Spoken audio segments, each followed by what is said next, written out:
And then what changed for you? Personally, with people you knew well? Well, I think people do put you in a stereotype. And I think all my life I've lived in a stereotype, whether that was as a kid being bullied or, you know, that was you know, having money and having success. So, you know, everybody has that stereotype that comes with it. And but my roots are basically, I have some very close friends, I have a loving family, and as long as I have that connection and relationship with them, I really don't care about the stereotype. Well, you didn't let it go to your head necessarily, but you did buy a car or two. I bought a car or two, I took care of my family, then kind of played around as a kid, bought some stuff, and you know, went through my phase. But at the end of the day, money hasn't got in my head. I mean, I flew here on economy class. I come here, I take economy, I rarely go first class. Not because I'm cheap or anything like that. I'm just 27 and I still can't fathom spending that much money. I'd rather give it to charity. So that's great. But sometimes it's more fun in economy too, believe it or not. I don't know why. Not when you're in the back seat right next to the restroom. No, that's unfortunately, silly. that was the case this time. Maybe you could get an upgrade next time when you get the bad seat in economy. But that said, so success is the best revenge, no question about it. The book, The Dream, your book, The Dream, How I Learned the Risks and Rewards of Entrepreneurship and Made Millions. What's the message in here? Tenacity, hard work, what else? I think the key message is that, especially if you look at, you know, from the demographic that I'm going to be speaking at today, you know, culturally people are, you know, at least in the Indian origin, you know, you're a doctor or an engineer, right? There really isn't a plan C, plan A or plan B. And so you either have the social stigma, the cultural stigma, rather than realizing, okay, what am I going to do that's actually going to make me happy, right? And let's figure out the riches later, right? Like, look at me. I never dreamed at a 16-year-old, 2 years later I'd sell my company for 40 million and then 300 million and then, you know, I'm starting my third company. So I didn't think any of that with the idea of making millions. I love what I do, right? And I think that's the key message there is that figure that out early on in life, because a lot of the times people go through college, people go through, you know, the first 25 years of their life, and then they go out in the real world and they still don't know what they want to do, right? Sure. Versus kind of as being young and being fortunate at 16, I figured out entrepreneurism is my passion. And when you talk to Oprah, I saw you on Oprah with those young moguls. I think Kate and Ashley were on the same show. Yeah. Kate and Ashley Olsen, the Olsen girls.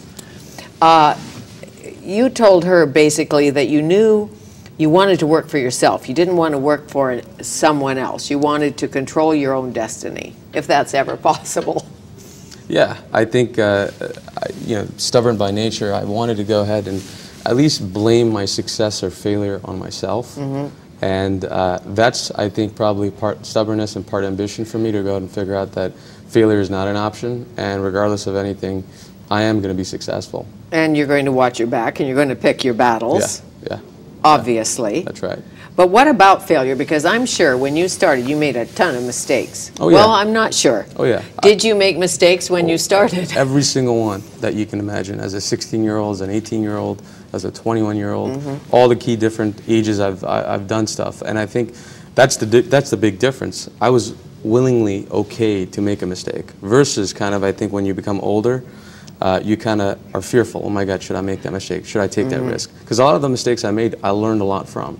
And that's what gave me the thick skin, the DNA to go ahead and continue forward, rather than saying, you know, embrace, you know, not doing stuff. So part of my other message is put yourself out there and try to see what happens and learn from it. It's because a lot of people just don't even do anything and they end up wasting time that way. Take the risk, work without the parachute. We've read all those books, but you do have to do it. Yeah, you have to do something. And you built a penthouse recently.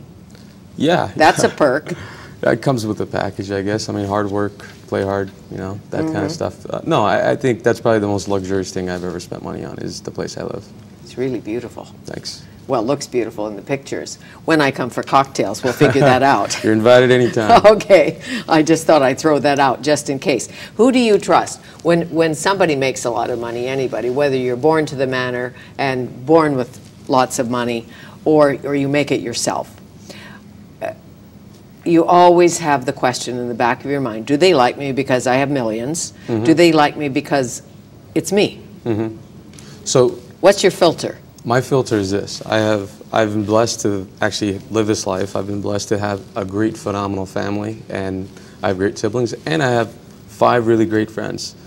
That's enough for me. You know, I don't really need the world to love me and have a million friends, right? I'd rather just be content with what I have and just live my life that way. Because at the end of the day, if my family or my close friends say anything to me, I'm going to listen. I'm not really going to listen if some stranger says something to me, because we don't really have that connection. Sure. So for me, I'm content with what I have. So your friends and your family ground you, obviously, big time. And everybody needs that, no matter who you are, if you have millions or you don't have millions. If you lost it all tomorrow, have you thought about it? Sure. And I think that any time you have the kind of success I've been able to have, there's been times you have lost it all. And when you see that, you use that as a staple to kind of realize what mistakes not to make, what people not to trust. And at the end of the day, realize one thing: if you did it already, you know the formula to do it again. So even if I lost it all, at least I know the determination, the tenacity, the ambition I have to do it again. Sure. As my dad used to say, success is the journey. That's right. You know, it's a journey. Yeah. It's a destination of sorts, but it's really a journey. And you'll win and you'll lose, and this is how it goes. So tonight, The Dream, an inspirational evening with yourself at the Performing Arts Centre in Surrey, presented by the Indo-Canada Chamber of Commerce. How great. Well, thank you. Good role model. Thank you. Thank you. Nice to meet you. The Dream, How I Learned the Risks and Rewards of Entrepreneurship and Made Millions, Gurbaksh Chahal, known as G. Tomorrow, U.S. Ambassador to Canada, David Jacobson, stops in on his cross-country tour. He's getting to know us on his first official visit to British Columbia. And Tom Cooper, former construction company man turned preacher, talks about the holy and the business side of saving lives and giving back. He is the president of City in Focus. And fashion historian Ivan Saras brings in heritage baby clothes, booties and all. Thanks for watching Studio 4. There will be lots more on Shaw TV, only on Shaw TV.